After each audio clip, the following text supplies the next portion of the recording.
Here goes Messi! 2022 সালের কাতার বিশ্বকাপ জয় তার ফুটবল ক্যারিয়ারকে পুরোপুরিভাবে বদলে দিয়েছে বলে জানিয়েছেন আর্জেন্টিনার তারকা মিডফিল্ডার এনজো ফার্নান্দেস। তবে অতীতে সেই সাফল্যে সন্তুষ্ট নন তিনি, বরং জাতীয় দলের হয়ে আরও একটি বিশ্বকাপ শিরোপা জয়ের লক্ষ্যেই এখন তার সবচেয়ে বড় প্রেরণা। এনজো বলেন, কাতারে বিশ্ব চ্যাম্পিয়ন হওয়ার অভিজ্ঞতা ছিল তার জীবনের সবচেয়ে স্মরণীয় মুহূর্ত। সে অর্জনের পর দায়িত্ব বেড়েছে অনেক। এখন প্রতিটি ম্যাচে আর্জেন্টিনার জার্সির মর্যাদা ধরে রাখাই তার এবং তার পুরো দলের প্রধান লক্ষ্য। 2026 বিশ্বকাপে নকআউট পর্বে আত্মবিশ্বাসী অবস্থায় রয়েছে আর্জেন্টিনা।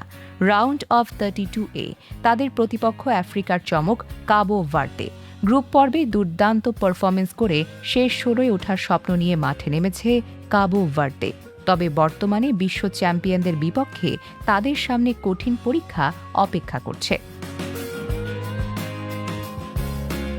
এনজো ফার্নান্দেস মনে করেন, বিশ্বকাপে কোনো প্রতিপক্ষকে হালকাভাবে নেওয়ার কোনো সুযোগ নেই। তিনি বলেন, নকআউট পর্বে প্রতিটি ম্যাচই ফাইনালের মতো।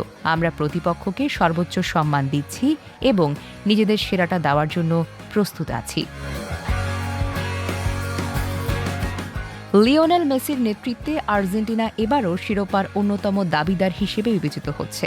অভিজ্ঞ খেলোয়াড়দের পাশাপাশি Enzo, Alexis Mac Allister, Julian আলভারেজদের মতো তরুণ তারকারা দলটিকে আরও ভারসাম্যপূর্ণ করে তুলেছেন।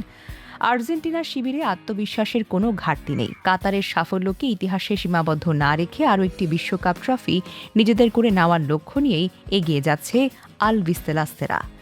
আর সেই অভিযানে এনজো ফার্নান্দেজের বিশ্বাস, কঠোর পরিশ্রম, দলীয় ঐক্য এবং জয়ের ক্ষুধাই তাদের সবচাইতে বড় শক্তি।